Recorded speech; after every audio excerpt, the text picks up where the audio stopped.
Buenas tardes, bienvenidos, bienvenidas al Centro Sociocultural José Oliva del barrio del Pilar. Estamos muy a gusto en este centro.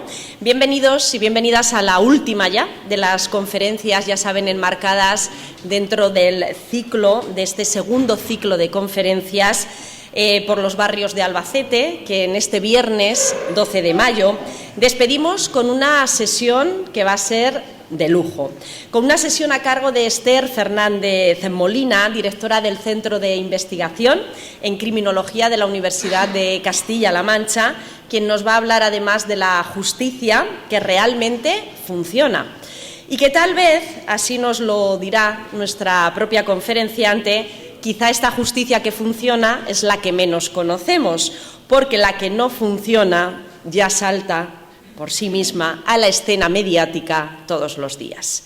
Vamos a saludar y vamos a dar la bienvenida a nuestro rector de la Universidad de Castilla-La Mancha, Julián Garde, bienvenido también, a la decana de la Facultad de Enfermería, Raquel Bartolomé, a nuestra concejala de Barrios y Pedanías, entre otras cosas, Anal Baladejo, al coordinador del ciclo de conferencias también, Virgilio Cencerrado.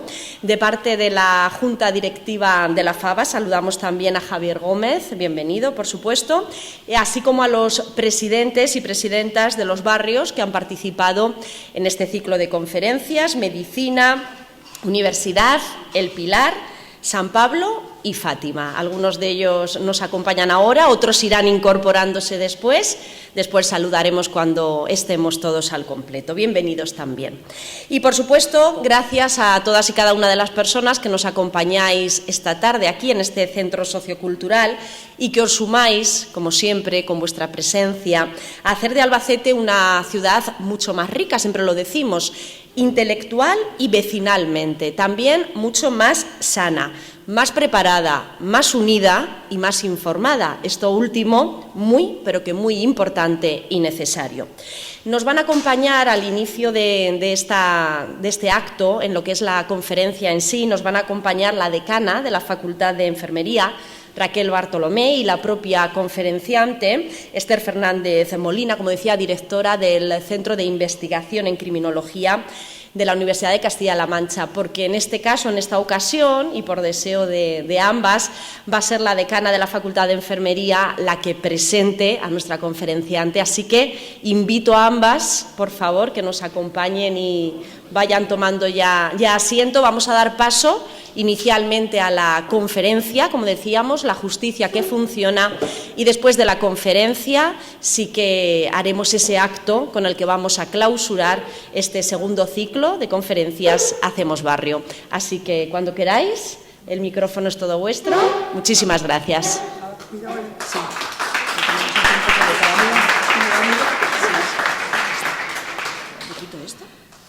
Vale, muy bien.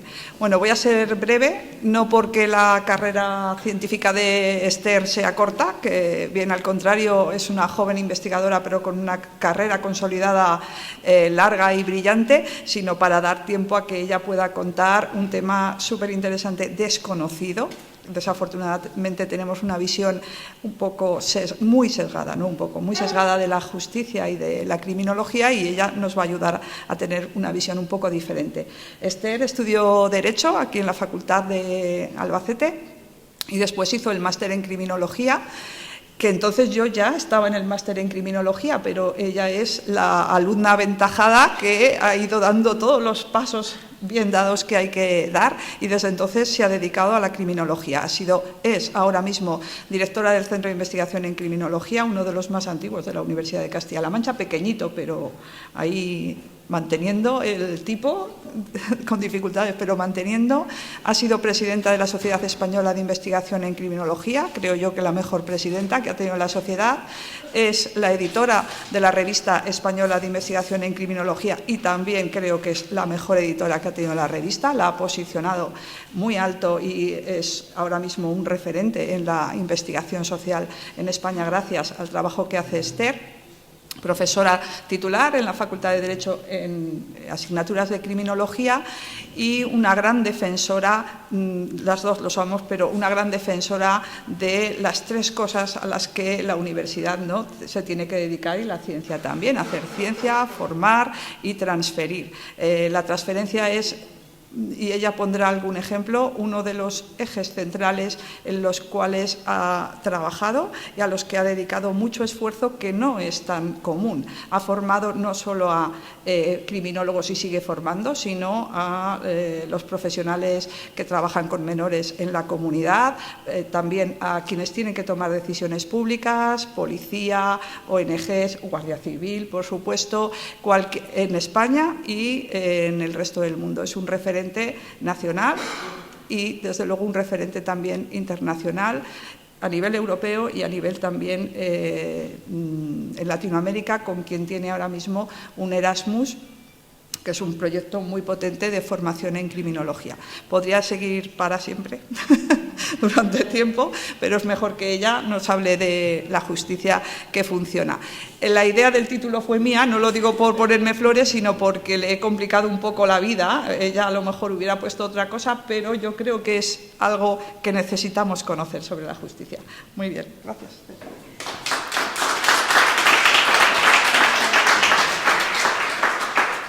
Bueno, yo antes de empezar, pues también me gustaría empezar agradeciendo, como es lógico, en primer lugar al Ayuntamiento, a la Concejalía de Barrios, a Ana Albadalejo, por promover este ciclo de conferencias y ayudarnos a los científicos a algo que tenemos que hacer. En realidad es, lo decía Raquel, forma parte de nuestra obligación: contar lo que sabemos gracias a las investigaciones que hacemos y que hemos podido hacer gracias al dinero que nos han dado. Por lo tanto, es nuestra obligación, y este ciclo de conferencias de alguna manera nos permite hacer eso que tenemos la obligación de hacer. Luego también creo que de alguna manera, en el contexto en el que estamos, donde es curioso, pero posiblemente somos la generación con más información y más acceso a la información de la historia, sin embargo, paradójicamente somos la sociedad más mal informada. No estamos desinformados, estamos mal informados. Y creo que de alguna manera el conocimiento científico puede ayudar a, de alguna manera, discriminar en ese mare magnum de información un poco la calidad de lo que nos llega. Entonces, de alguna manera, apostar por la divulgación científica también es una manera de ir generando una sociedad con más capacidad de reflexión, ¿no? Y por lo tanto creo que es una iniciativa muy, muy buena. A las asociaciones de los barrios de vecinos, en especial a la Asociación del Barrio del Pilar, y a Manuel Poveda, su presidente, por permitir que esta conferencia se pueda realizar aquí. También a la Facultad de Enfermería y que en particular a Raquel Bartolomé, compañera y amiga, como se ha podido ver, en gran parte también por la defensa que siempre ha hecho de algo que es importante, y es el papel de las mujeres en la ciencia. Entonces, gracias por apostar y por contribuir de alguna manera en visibilizar a las mujeres, y muchas gracias por meterme en este embolado, porque además me ha puesto el título, como ha dicho antes. Y también quería dar las gracias a Virgilio Cencerrado por todo su trabajo.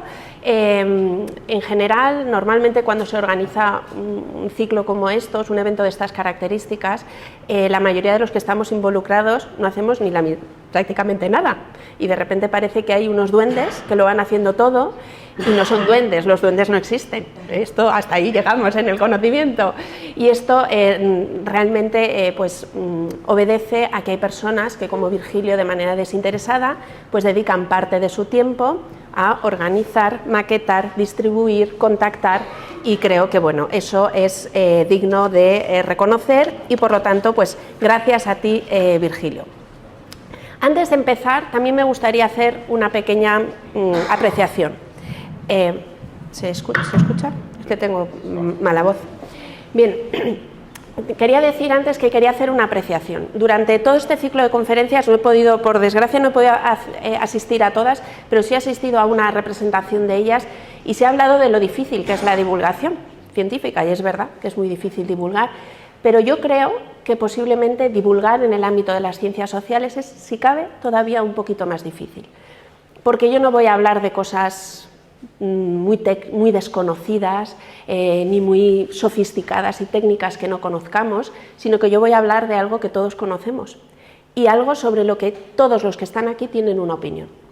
Eso significa que yo, durante todo el tiempo que hable, voy a tener que confrontarme y hacer resistencia a las creencias individuales que tienen cada uno de los que están aquí, porque todos tenemos una opinión en relación a la justicia.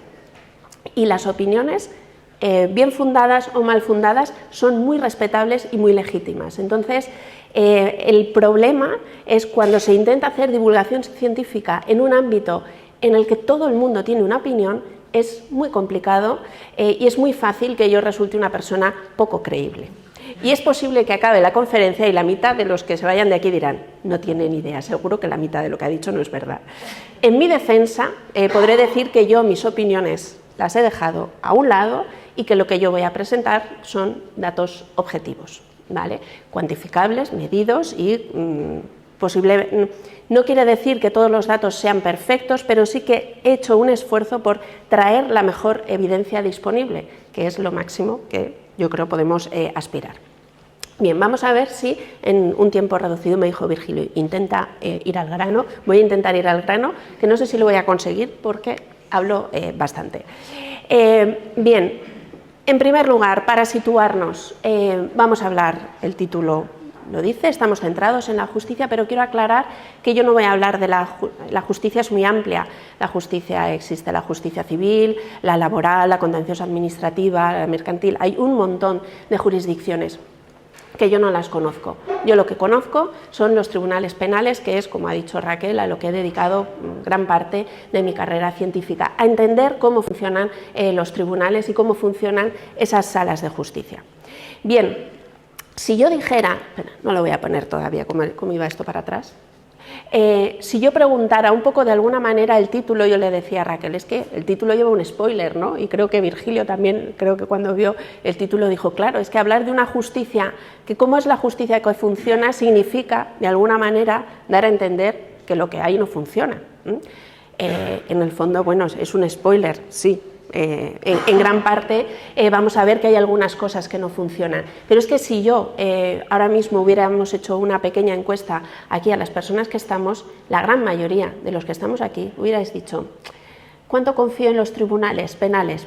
Pues no sé, no mucho. De hecho, bueno, esto es lo que pregunta el CIS con frecuencia, preguntan muchas veces muchas encuestas de opinión y esto lo preguntamos nosotros en una encuesta que hicimos en el año 2018 y los resultados son siempre los mismos.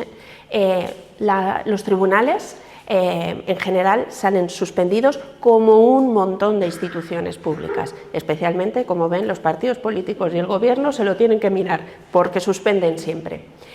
Pero en el ámbito que nos atañe un poquito más, en el ámbito de la criminología, es sorprendente ver que, por ejemplo, la policía tiene mucho mejores resultados, precisamente cuando la gran mayoría de nosotros, si tenemos contacto, es con la policía. ¿Cuántos de nosotros hemos tenido contacto con los tribunales? Por suerte, muy pocos. Entonces, ¿cómo es posible que algo tan desconocido para la mayoría de los ciudadanos de partida tenga una imagen tan mala? Y además, por avanzar un poquito en el tema de la confianza, es curioso que si miramos en los países de alrededor, España, junto con los países de la Europa mediterránea, los países de la Europa del Sur, comparten estos niveles de desconfianza. Hace unos años, con los datos que proporciona la encuesta social europea, que es una muestra inmensa, donde se hacen preguntas a los ciudadanos europeos sobre distintos temas de opinión, hicimos un cálculo de la confianza un poquito más sofisticado. Normalmente estas preguntas que miden, la pregunta que yo ponía antes es ¿y usted cuánto confía en los tribunales? Bueno, esto es una medición aproximada de lo que puede, en fin, puede haber otras cosas, no es una pregunta demasiado abstracta o genérica. Entonces, uno de los problemas que tenemos los científicos sociales es que tenemos que ser capaces de convertir en mensurable cosas que son muy difíciles, son cosas muy abstractas, ¿no? Entonces, bueno, aquí lo que intentamos hacer fue una escala un poquito más sofisticada, multidimensional, midiendo distintos aspectos que pueden estar relacionados con la confianza en los tribunales.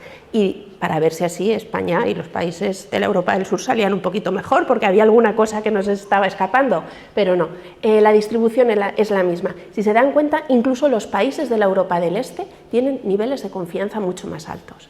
Por lo tanto, parece que esta desconfianza es algo como endémico. Es algo endémico y, de hecho, en el refranero español, lo decía en el tríptico que mandamos de información, hay un refrán famoso que es pleitos tengas y los ganes.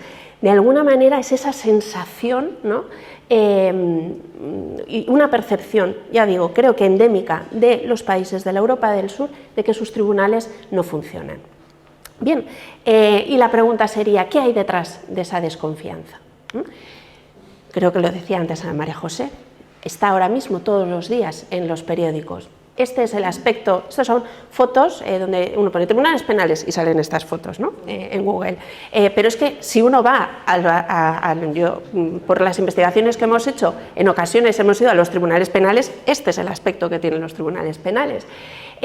Ahora mismo habrán visto cómo los letrados de la Administración de Justicia han estado en huelga. Se anuncia, creo que es para la próxima semana, una huelga de jueces y fiscales. Los oficiales que trabajan en la oficina judicial han dicho que ellos también van a hacer su huelga y los abogados del turno de oficio también lo plantean. No hay por aquí ningún alumno mío, si estuviera podría asegurar que yo llevo años diciendo que estoy extrañada de por qué la Administración de Justicia no se ha puesto en huelga antes. O sea, la Administración de Justicia está en el siglo pasado, estaba en el siglo pasado desde que la conocí y sigue ahí. No solo por una infradotación económica, sino porque tiene pocos recursos personales. Los medios materiales, bueno, aquí en Albacete se acaba de abrir una ciudad de la justicia, pero hasta hace un año los juzgados eran prácticamente decimonónicos, ¿no? Y de alguna manera, y creo que recordaba cuando Paco Escribano daba su charla sobre el sistema de salud y decíamos, bueno, es que realmente el estado de bienestar es muy importante, necesitamos un buen sistema de salud, necesitamos un buen sistema de educación, pero a mí me gustaría recordar que no es posible asegurar ningún estado de bienestar si no tenemos unos tribunales que funcionen y unos tribunales confiables. Y es sorprendente cómo la sociedad española aprecia tan poco la importancia de tener una calidad con justicia, de tener una justicia con calidad, que se me ha ido. Entonces es posible que detrás de esa desconfianza pues esté esa falta de esto que sabemos todos, ¿no? Esos retrasos condicionados en gran parte por los problemas que arrastra la propia Administración de Justicia, muy mal dotada y poco querida por los poderes públicos, pero también por sus ciudadanos que miran poco a ella. Luego, además de ese problema, también podríamos decir que tiene otro problema y es la incomprensión. Si uno ha recibido alguna vez una notificación judicial, no se ha enterado absolutamente de nada, porque yo tampoco me entero absolutamente de nada y he hecho mis años de derecho. Es imposible entender nada, casi parece un jeroglífico. Y me gustaría apuntar algo que voy a repetir a lo largo de toda la charla, y es que realmente la justicia penal lo que hace es un acto de comunicación. De alguna manera, cuando uno llega a un tribunal penal, lo que hay es un conflicto que tiene que resolverse y de alguna manera son las autoridades penales las que tienen que posibilitar que haya un diálogo en el cual el Estado recuerda a las partes qué es cómo se espera resolver ese caso. Y si estamos hablando de comunicación, lo normal es que las partes implicadas entiendan lo que está pasando. Si es un acto de comunicación en un idioma que no se entiende, difícilmente, es fácil entender que todo lo que proviene de los tribunales nos resulte ajeno. Y además, podríamos pensar también que en gran parte esa desafección hacia los tribunales penales pueda estar promovida por sentencias no comprendidas. Y aquí tenemos un caso paradigmático en los últimos años, la sentencia de La Manada. Sorprende cómo un caso en el que los acusados han acabado condenados a la pena máxima, 15 años de prisión, que es una pena, es la misma pena que le hubieran impuesto en el caso, por ejemplo, de que la hubieran matado, en caso de homicidio, que es la condena más grave que hubiera recibido en cualquiera de los países de nuestro entorno, y sin embargo, prácticamente gran parte de la ciudadanía y especialmente la mitad de la población, que es la gran mayoría de las mujeres, no está satisfecha con esta condena. Es una manera de reconocer que realmente a los tribunales penales tienen un problema en la comunicación de sus mensajes, porque a pesar de que el castigo ha sido contundente y ejemplar, que era lo que se esperaba de un caso tan grave como el de La Manada, todas las partes implicadas están insatisfechas y mayoritariamente la sociedad, ¿vale?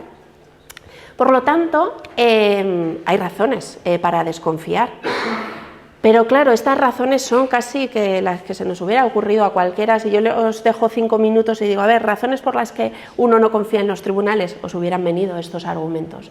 Y la pregunta es, ¿y estos argumentos por sí solos servirían para justificar esa desafección hacia los tribunales? Y claro, aquí a mí me gusta plantear, hacer la siguiente pregunta. En realidad, uno puede entender que existe desconfianza si los tribunales no sirven para el fin para el que fueron creados. ¿Cuál es el fin último de la justicia penal? Es posible que si el fin último de la justicia penal no se está consiguiendo, gran parte de la desafección también venga por ahí. Vamos a ver si esto lograría explicar esos bajos niveles y especialmente qué es esa desconfianza endémica del país. ¿Cuál es el objetivo de la justicia penal? Fundamentalmente castigar.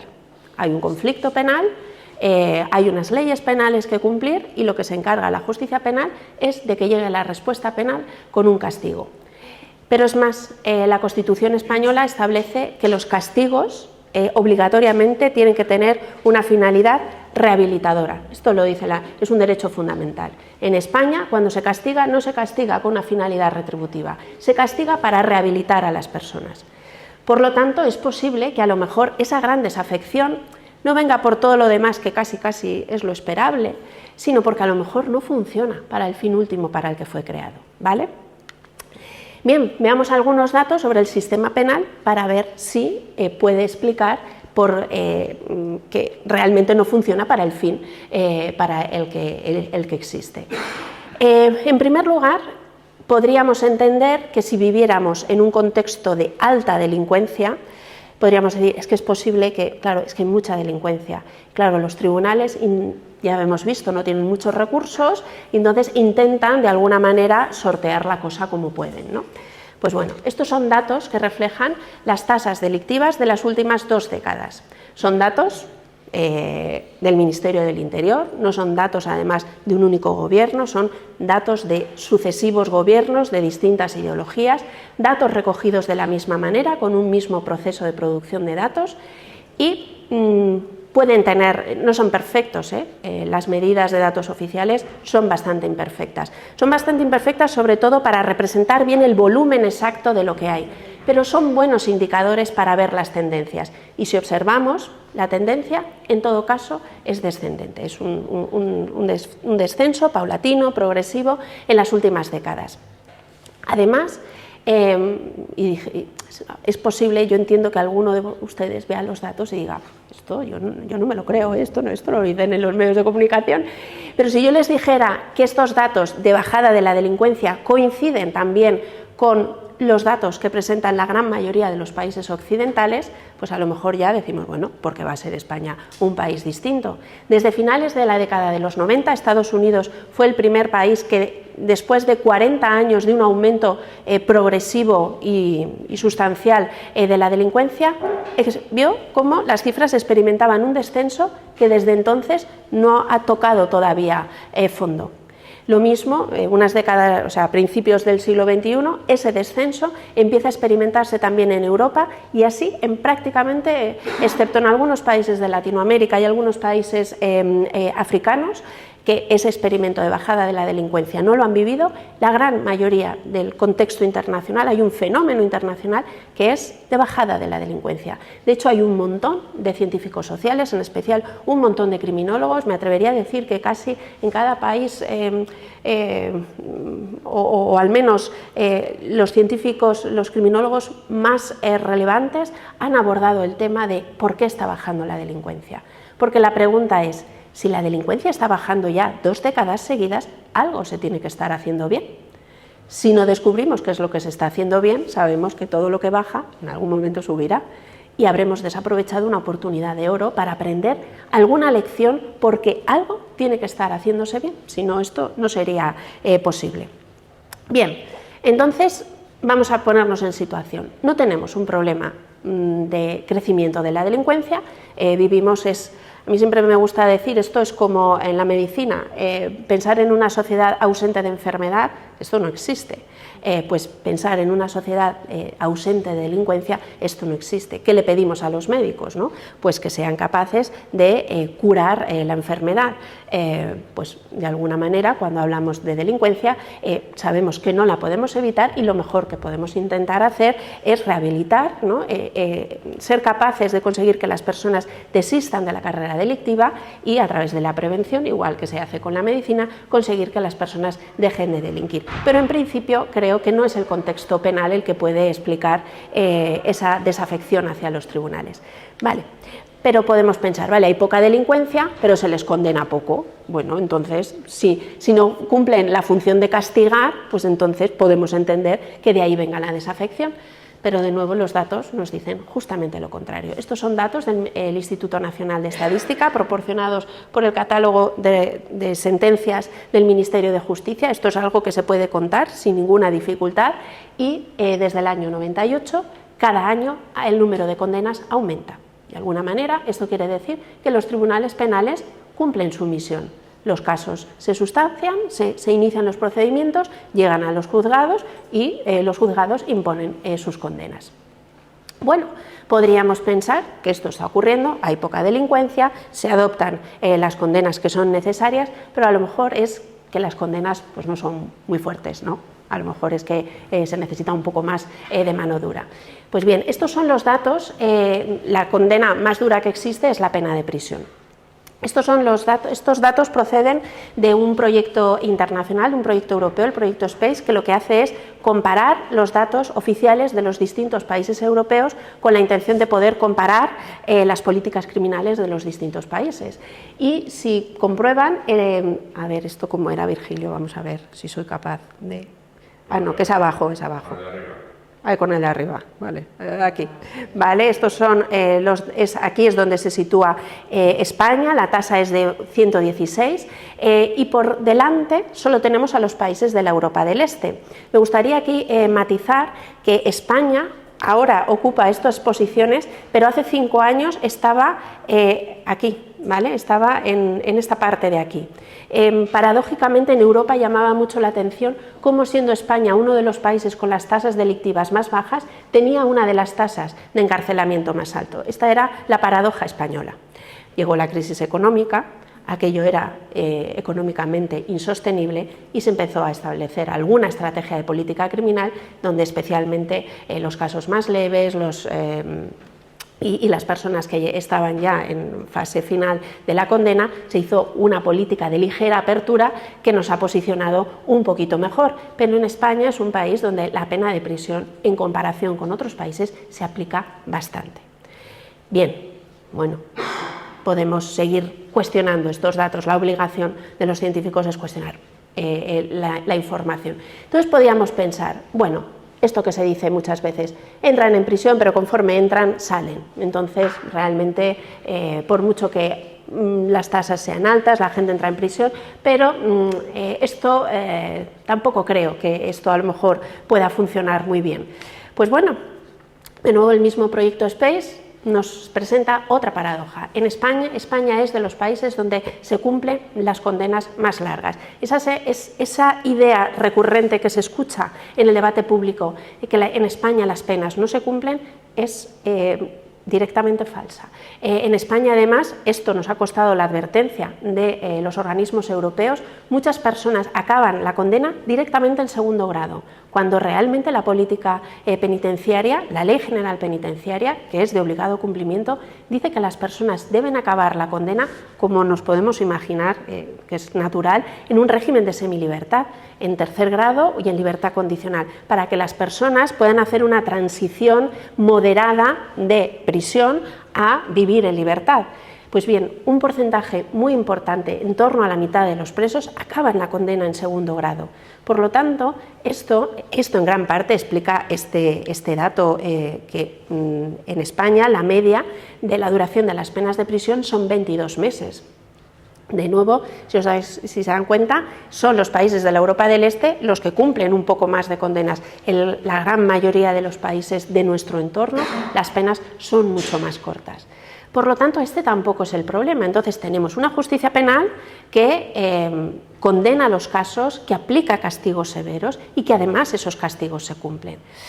Entonces, solo nos queda ya una alternativa y es pensar, bueno, es que en realidad lo que se hace en prisiones no sirve, no funciona. Pero, de nuevo, tengo una nueva paradoja o una nueva confrontación con lo que es el imaginario colectivo respecto al funcionamiento del sistema penal, por lo que hablábamos de la desinformación. Estos son datos recién publicados en la tasa de 2020, son datos que proceden del Centro de Estudios Jurídicos y Formación Especializada de la Generalitat de Cataluña, es decir, son datos solo de la comunidad catalana. No quiere decir esto, por mucho que los catalanes quieran, son datos que en otras comunidades autónomas también la tienen. No existen datos a nivel nacional, no existen datos de este rigor. Si he escogido esta fuente, a pesar de ser Cataluña, es porque creo que refleja bien lo que parece mostrarse en indicadores de otros estudios y porque este es el estudio más riguroso y más solvente de los que existen en España. El Centro de Estudios Jurídicos es reconocido en España como un centro de investigación de temas que tienen que ver con el ámbito criminológico de gran calidad. Y, de hecho, han hecho una apuesta desde el año 92 por intentar medir bien lo que era la eficacia de la intervención penitenciaria y creo que son buenas noticias. La tasa penitenciaria ha descendido una barbaridad y, de hecho, la tasa de 2020 es realmente sorprendente en el sentido de exitosa. Eso quiere decir algo que de alguna manera nosotros, por ejemplo, los que nos dedicamos al ámbito de la criminología ya sabemos, y es que dentro de las prisiones se hace intervención con los presos y que la intervención funciona. También es posible que algunos estén pensando, bueno, pero con algunos delitos funciona mejor que con otros. Seguro que ese descenso de la reincidencia es más en la delincuencia patrimonial, en la delincuencia leve. Pues les invito a ver los datos de la reincidencia en el delito que más preocupa, en las agresiones sexuales. Solo un 5,3%. A nosotras no nos extraña este dato, porque sabemos que de los programas de intervención más exitosos con presos son los de los agresores sexuales. Hay un 5%, evidentemente, que reincide. Estos son los que generan problemas, estos son los que salen en los medios de comunicación y los que ponen en cuestionamiento el sistema. Pero los datos son, como dice Ana Pastor en El Objetivo, estos son los datos, suyas son las conclusiones. No podemos decir mucho más, ¿no? Por lo tanto, y esta es la primera parte de la charla que tenía preparada, si la misión parece más o menos cumplida, ¿qué es lo que podemos hacer? ¿Por qué esa desafección? ¿Por qué cuando el sistema más o menos funciona, la sociedad siente que algo está fallando? Bien, esto es algo que le interesa, estas preguntas le interesan a la criminología. La criminología, cuando ha estudiado el sistema penal, le ha interesado mucho la cuestión de los castigos y, de hecho, se ha pasado mucho tiempo, hay décadas y décadas de investigación investigando sobre qué castigo es el más efectivo.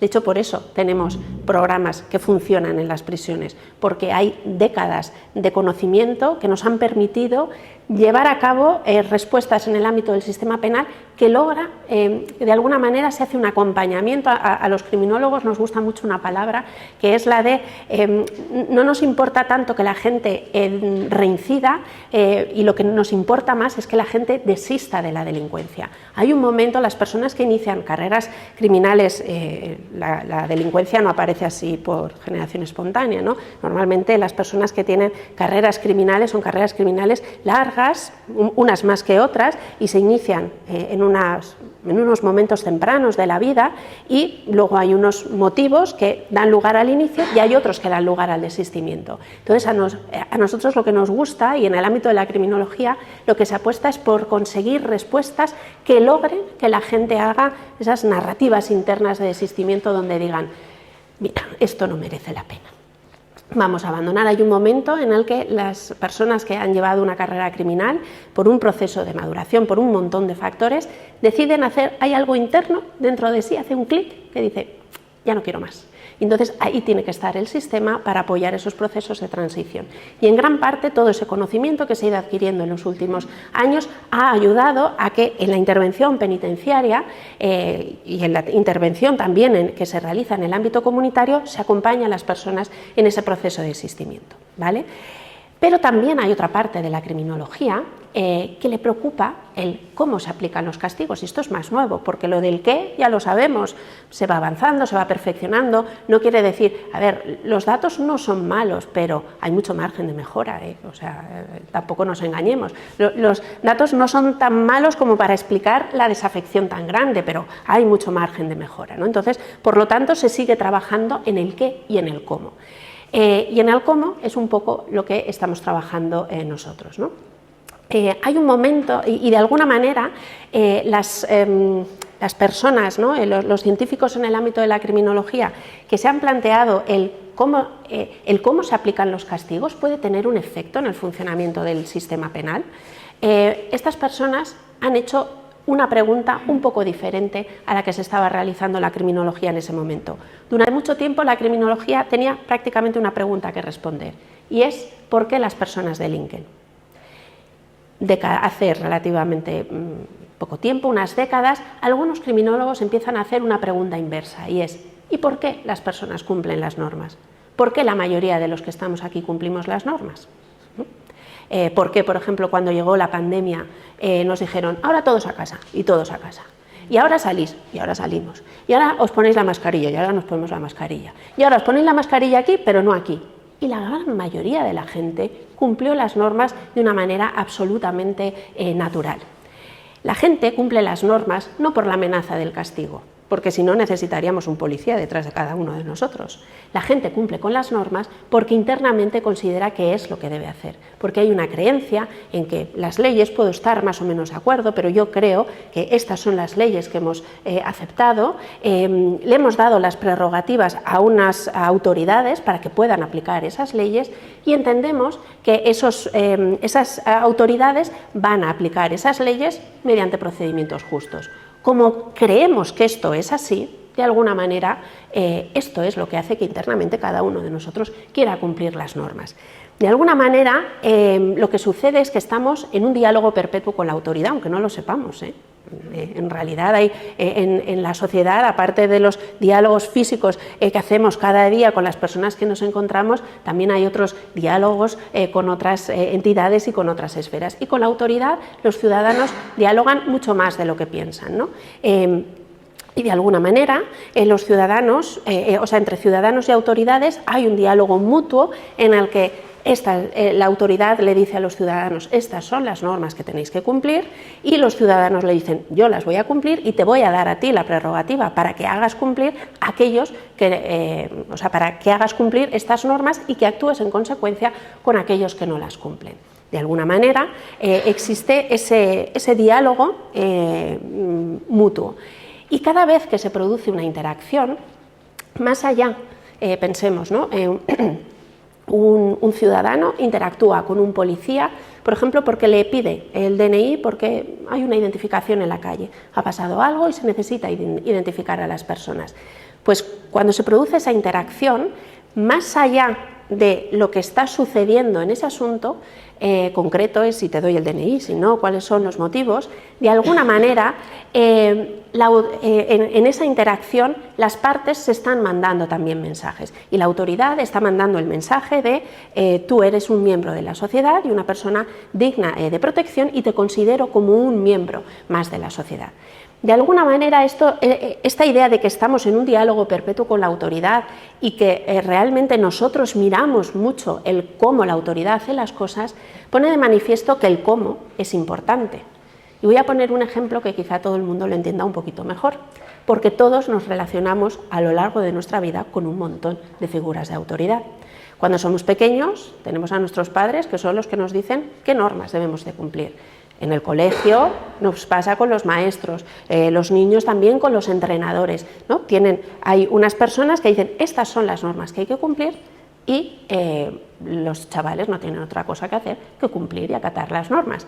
Pero es que cada uno de nosotros en nuestro día a día, en el trabajo, tenemos una figura de autoridad. Todos tenemos un jefe, incluso el rector tiene sus jefes, aunque no tantos.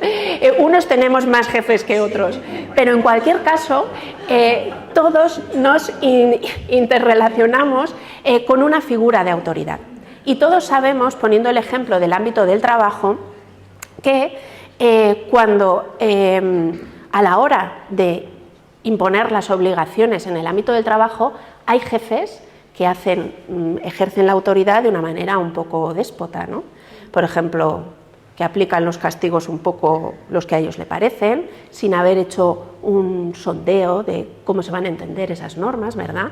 Hay veces que hay jueces que no son equitativos a la hora de poner las normas, estas normas valen más para unos que para otros. Hay algunas autoridades, en este caso algunos jefes, que a la hora de hacer cumplir las normas a algunos empleados en concreto pueden llegar a faltar el respeto. En el peor de los casos hay situaciones de humillación, ¿verdad? Esto ocurre. Pero también ocurre a la inversa. Por suerte también hay muy buenos jueces, muy buenos jefes, es que empiezan por la misma letra. Hay muy buenos jefes que a la hora de imponer las normas las dialogan y dicen, bueno, creo que necesitamos estas normas. ¿Qué os parece, no? Incluso en la propia adopción de las normas ya tienen en cuenta a sus empleados, son equitativos a la hora del cumplimiento de las normas, estas normas son iguales para todos y además a la hora de aplicarlas son capaces de que se apliquen respetando la dignidad y siendo respetuosos con todo el mundo, ¿vale? Cuando esto ocurre, decimos en criminología que existe justicia procedimental, que a la hora de obligar a imponer las normas se ha actuado con justicia procedimental. Y esto es una manera muy gráfica de ver cómo el cómo importa bastante, que no es una cosa que las normas hay que cumplirlas, pero el cómo me dicen que tengo que cumplirlas tiene un efecto y ese efecto puede afectar a el propio funcionamiento del cumplimiento de esa norma. Y esto es a lo que nos dedicamos, llevamos 15 años desarrollando esta línea de investigación junto con un montón de investigadores de todo el mundo que se han tirado al ruedo a intentar investigar cuánto puede ser el efecto que tiene el cómo se aplican los castigos a la hora de explicar el funcionamiento de esos del sistema penal. De alguna manera la ecuación sería la siguiente. Cuando consideramos que existe justicia procedimental, ese jefe bueno que hablábamos antes, de alguna manera, ¿qué ocurre? Que la credibilidad del sistema aumenta. Esas autoridades se ganan el respeto de los ciudadanos y de alguna manera la legitimidad del sistema en sí misma se refuerza. Y esto hace que las personas tengan más capacidad para cooperar con esas autoridades. En el caso del sistema penal, lo que consigue es que las personas tengan más capacidad para cooperar en el cumplimiento de la condena, lo cual es algo que nos importa mucho en el sistema penal. Y en última instancia, lo que se ha demostrado es que esto lleva también a la conformidad normativa. De alguna manera es lo que hablábamos antes, porque la gran mayoría de nosotros cumplimos las normas, porque creemos el sistema. Entonces, lo que se ha demostrado empíricamente, y aquí me gustaría llamar la atención de que estamos hablando de una calidad de la evidencia científica muy alta, Se ha conseguido a través de experimentos sofisticados, de lo que llamamos nosotros de alta calidad científica, y además se ha replicado prácticamente en todos los países, desde luego occidentales, pero es que incluso también en Oriente, en África, esto es algo que importa. Por lo tanto, estamos hablando ya de una evidencia sobre la que merece la pena prestar atención. Por eso tantas personas y tantos investigadores nos estamos deteniendo en intentar explorar qué hay detrás de todo esto. Voy a intentar explicar un poquito qué es lo que hemos hecho para enseñar un poco los resultados que tenemos y lo que hemos podido averiguar en este tiempo. Quizá lo más difícil que hemos tenido que hacer en todo este tiempo es concretar qué es esto de la justicia procedimental, que parece un intangible, algo muy difícil de ¿y cómo mido yo esto? ¿No? Esto ha costado mucho tiempo, muchas décadas de investigación, hasta que al final se ha consensuado una medida de lo que significa la justicia procedimental. Cuando hablamos de justicia procedimental, cuando decimos que una autoridad ha aplicado el procedimiento de una manera justa, se entiende que la autoridad ha actuado con calidad en la toma de decisiones y con calidad de trato. Vamos a intentar entender un poco qué son cada una de esas cosas. Cuando hablamos de la calidad de toma de decisiones, significa que de alguna manera la autoridad, en este caso por ejemplo los jueces penales, cuando han tenido que tomar una decisión, han tenido que enjuiciar un caso, lo han hecho con neutralidad, con objetividad. Han aplicado la ley igual al rico que al pobre, al blanco que al negro, a la mujer que al hombre, sin sesgos, aplicando la ley lo que se espera de un Estado de Derecho. También, cuando decimos que hay calidad en la toma de decisiones, lo que ha hecho la autoridad legal ha sido aplicarla con honestidad. ¿Y qué significa esto? A los ciudadanos, en muchos experimentos, se ha demostrado que le preocupa mucho la motivación que tienen detrás de los que adoptan las decisiones. ¿Y qué motivación tenía detrás? Porque claro, ¿y si alguien estaba dando algo bajo cuerda? ¿O si políticamente no quiere defraudar a alguien? ¿O si tiene una expectativa de carrera pública? No sé. Entonces, las motivaciones de aquellos que toman las decisiones les preocupan mucho a los ciudadanos. Por eso, una decisión adoptada con alta calidad en la toma de decisiones desde el punto de vista de la honestidad significa que la autoridad legal se ha preocupado en demostrar cuál es su motivación, y su motivación viene detrás de adoptar una decisión honesta una vez que se han escuchado a todas las partes y se tiene toda la información, y que no ha habido nada que ha sesgado ninguna motivación subyacente para tomar esa decisión. Posiblemente alguno de los que esté escuchando aquí diría, bueno, pero esto en el fondo es el Estado de Derecho, esto son las garantías jurídicas, esta es la expectativa, que se garantice el derecho a un juicio justo, que es verdad que no siempre se cumple, pero es la expectativa que tiene una democracia como la nuestra, de que cuando las autoridades legales tomen sus decisiones, las hagan de acuerdo a la ley. A nosotros nos interesa un poquito más lo que ha demostrado este modelo teórico respecto a la calidad de trato. Yo avanzaba antes que cuando en la justicia penal, cuando se está resolviendo un asunto, fundamentalmente estamos ante un acto de comunicación. Y un acto de comunicación también es un acto de interacción personal. Entonces, cuando el juez tiene que tomar una decisión, no la toma sobre robots ni entes inertes, la toma sobre personas e interactúa con personas, víctimas, acusados. Y entonces lo que se ha demostrado es que las personas valoran mucho también la calidad de trato que se depara a esas personas. De tal manera que un procedimiento con alta justicia procedimental es un procedimiento donde la autoridad legal ha respetado a las personas, y sobre todo ha respetado a las personas sin poner en juego su dignidad.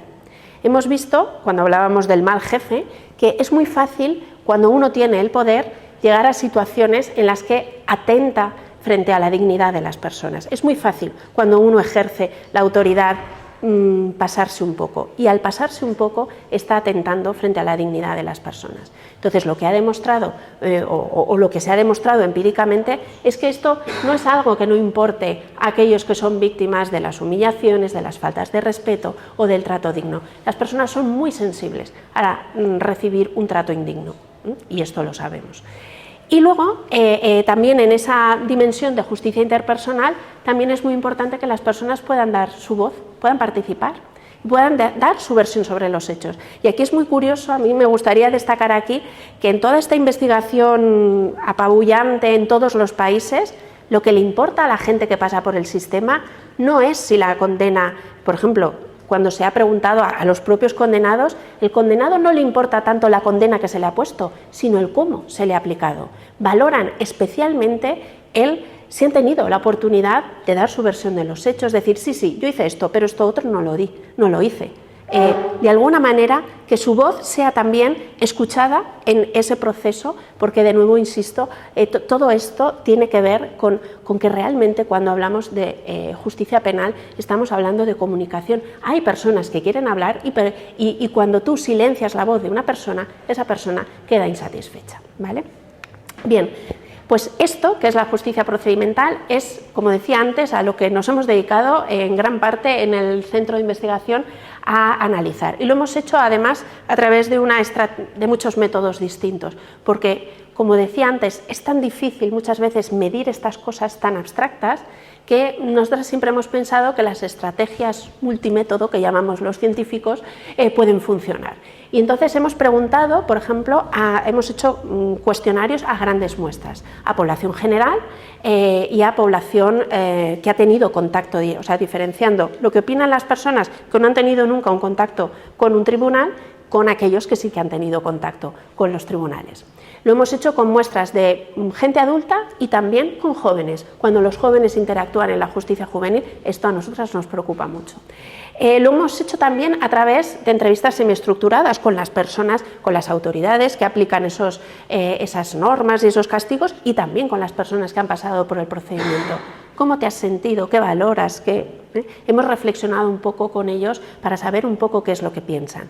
Y luego ambos, por un método u otro, nos han podido decir lo que quieran, pero no hay nada como observar. Entonces hemos pasado muchas horas en las salas de justicia viendo cómo son esas interacciones, el lenguaje verbal y también el no verbal, qué se palpa en las salas de justicia respecto al trato que deparan las autoridades a los condenados en particular y también a las víctimas.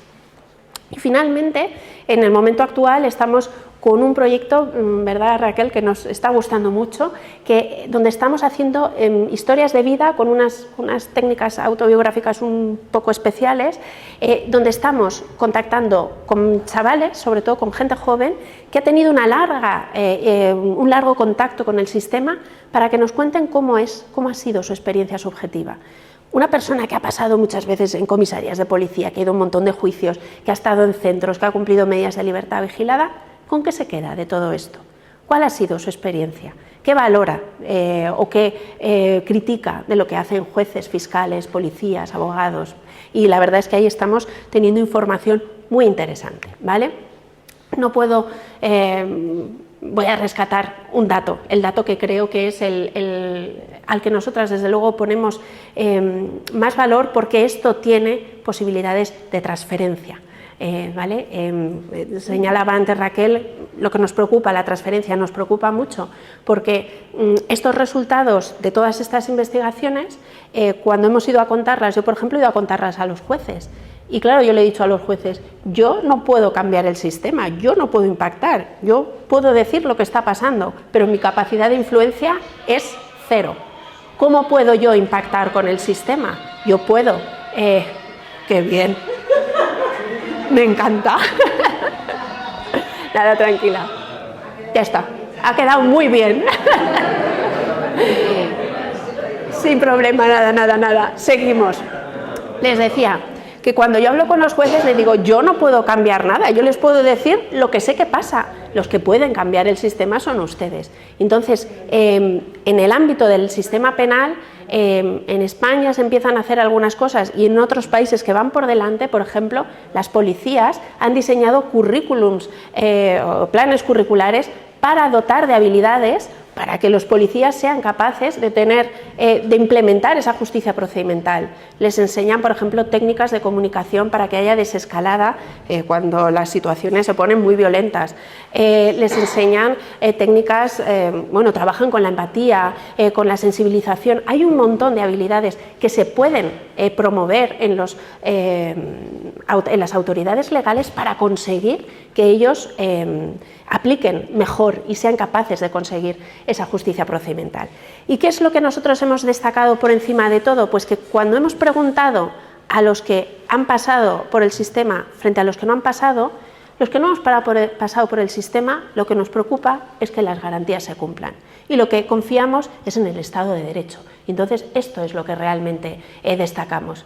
Pero, ay amigo, el que ha pasado por el sistema, el Estado de Derecho, le importa poco. Lo que le importa, fundamentalmente, es que le hayan respetado su dignidad. Lo del trato digno sale una y otra vez. Y muy especialmente sale que la voz haya sido tenida en cuenta. A mí me llama mucho la atención, hace unos años hicimos una investigación con presos mexicanos, una muestra muy grande de presos mexicanos, que les preguntamos por todo el paso por el sistema. Imagínense, gente a la que le habían abusado físicamente en las detenciones de comisaría, donde les habían pedido mordidas para llegar a acuerdos, donde en definitiva habían sido víctimas de distintos episodios de maltrato. ¿Qué es lo que más valoraban ellos para tener voluntad de querer cooperar con la condena? Que el juez les hubiera escuchado y hubiera tenido en cuenta la versión de los hechos. De alguna manera parecía hasta incluso inocente, ¿no? O sea, alguien que ha sufrido tanto por el sistema, realmente lo que más le importa es que el juez hubiera escuchado la versión de los hechos. Insisto que cuando decimos escuchar la versión no significa darles la razón, simplemente significa escuchar sus argumentos, ¿vale? Entonces, bueno, de alguna manera esto pone de manifiesto de que la justicia penal es comunicación y que para comunicarse el sistema penal, los tribunales penales tienen que hacer un esfuerzo, que gran parte de esa desafección puede que esté viniendo porque realmente los tribunales penales están en otro planeta. Se habla mucho en el Ministerio de Justicia de modernización de la justicia, pues la modernización de la justicia pasaría por ahí. Y tan solo... Ya con esto me quedan solo dos cositas muy chiquititas que contar. Una sería, una cosa que nos ha preocupado especialmente, a lo que le llevamos ya dedicados 4 años y esperamos poderle dedicar otros 3 más, es ¿qué pasa? O sea, si hemos visto lo importante que es la comunicación y el trato interpersonal, ¿qué pasa con los colectivos vulnerables? Especialmente con aquellos que ya tienen una dificultad de partida. Por ejemplo, personas con discapacidad intelectual que pasan por el sistema, como condenados, a los que se les impone penas y muchas veces penas de prisión. ¿Quién garantiza el juicio justo de esas personas cuando en más del 50% de los casos la discapacidad se descubre en prisión? Esas personas han pasado por el sistema sin que nadie pudiera hacer una mínima adaptación a su paso por el sistema y por lo tanto la justicia procedimental no solo es que no existe, o sea, es inexistente, no es que sea escasa, es que es inexistente. Lo mismo ocurre en el caso de los extranjeros que no conocen el idioma. Hemos estado explorando durante estos 4 años, tenemos como un diagnóstico hecho de qué les ocurre a estas personas. La gran mayoría de ellos pasan por el procedimiento y hay muchos que dicen, no, es que cuando yo estaba en la prisión, es que yo pensaba que me habían llevado a un centro de internamiento de extranjeros. ¿No? Y ya cuando llevamos unos meses, dicen, no, que estoy en prisión. Bueno, esto en un Estado de Derecho no es admisible, pero esto está ocurriendo. Y también nos preocupa mucho, no sé si lo ha comentado antes Raquel al principio, en el centro de investigación, sobre todo nosotros trabajamos con jóvenes, fundamentalmente nos hemos dedicado al tema de la delincuencia y la justicia juvenil. Entonces también nos interesa mucho cómo es el paso de los jóvenes por el sistema. Estos colectivos vulnerables, cuando pasan por el sistema, de partida ya están en una situación de desventaja. Si un ciudadano normal ya tiene problemas, ellos los tienen todavía más. Entonces, la idea es, en primer lugar, hacer esos diagnósticos. Me gustaría señalar que existen leyes que dicen que hay que hacer adaptaciones especiales. Pero una cosa es lo que la ley diga y otra es... A mí me gusta hablar de la ley en los libros y la ley en la acción. Y lo que hacemos, por ejemplo, yo cuando estudié Derecho, estudié la ley en los libros. Y en la criminología lo que estudio es la ley en la acción. Y muchas veces en la ley en la acción no se cumple lo que dice la ley en los libros. Bien, entonces una vez que hemos hecho ese diagnóstico, está claro que hay sí que hay algunas claves, ¿no?, de por dónde debería ir la justicia penal, y la cuestión es, ¿y se pueden hacer algunas cosas? Y a nivel individual, o sea, ¿qué hacemos, por ejemplo, nuestro reto individual? ¿Y cómo hacemos transferencia en un ámbito así, más allá de decirle a las autoridades legales hay que cambiar esto, más allá de intentar diseñar y fomentar y hablar con las autoridades para que se fomenten esos cursos de formación de herramientas en distintos ámbitos? Pues, por ejemplo, en nuestro grupo de investigación, hace unos 3 años, se nos ocurrió, y este es como el ejemplo de transferencia que no quería pasar la oportunidad en esta charla de no contarlo. Tenemos una pequeña experiencia en la que tenemos, la verdad, bastantes expectativas, ilusiones puestas, porque además nos lo hemos pasado, hemos trabajado un montón, pero nos lo hemos pasado súper bien haciéndolo. Y hemos desarrollado unos paquetes de documentos accesibles para los jóvenes que pasan por el sistema. La idea es que los jóvenes deberían recibir información sobre, explicarles los trámites por los que van a pasar, porque su socialización legal es escasa. Entonces la ley dice que a los chicos hay que explicarles los trámites por los que van a pasar y hay que explicarles los derechos que les asisten, para que puedan ejercerlos. El paso por el sistema tiene que ser una oportunidad para que el chico aprenda y adquiera habilidades de competencia legal. Pues bien, incluso existe una directiva europea que dice que los Estados miembros tienen que desarrollar documentos accesibles para que las autoridades, cuando les expliquen sus derechos y los trámites, puedan hacerlo de una manera que ellos puedan comprender. Por ahora, como el Ministerio del Interior ni el de Justicia estaba haciendo nada, nosotras decidimos desarrollar el proyecto Hablamos Claro, que es un paquete de documentos accesibles.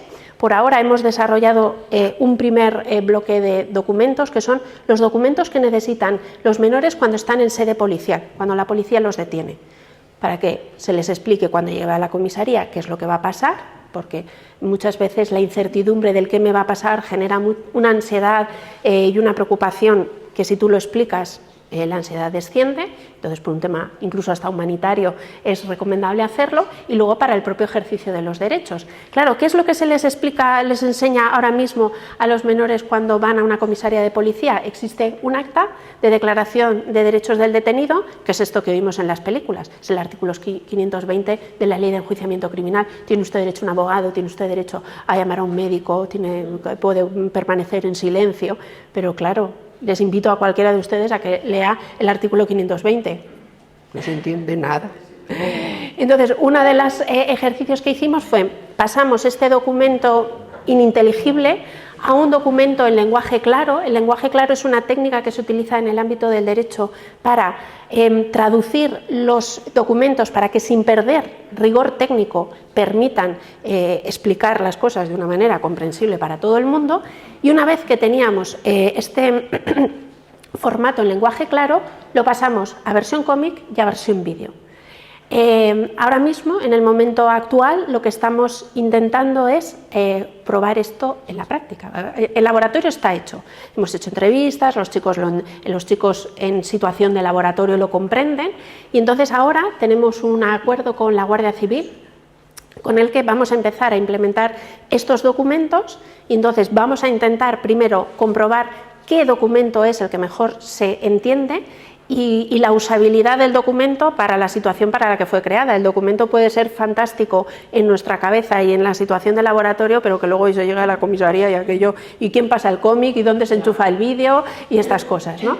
Entonces, ahora mismo estamos, vamos a empezar, de hecho, a la vuelta de las vacaciones de verano, para intentar que este documento Hablemos Claro, que hemos tenido, la verdad, también la oportunidad de presentarlo también en algún foro nacional, la Fiscalía lo ha conocido, el Ministerio de Justicia, de hecho creo que en algún sitio en Europa estamos puesto como ejemplo de buenas prácticas, pero la idea es no quedarnos como ejemplo. O sea, el ejemplo de buenas prácticas nos viene bien para nuestra autoestima y nos viene bien a lo mejor en algún mérito, no sé, Julián, si con esto nos darán un sexenio de transferencia, pero realmente esto poco sirve.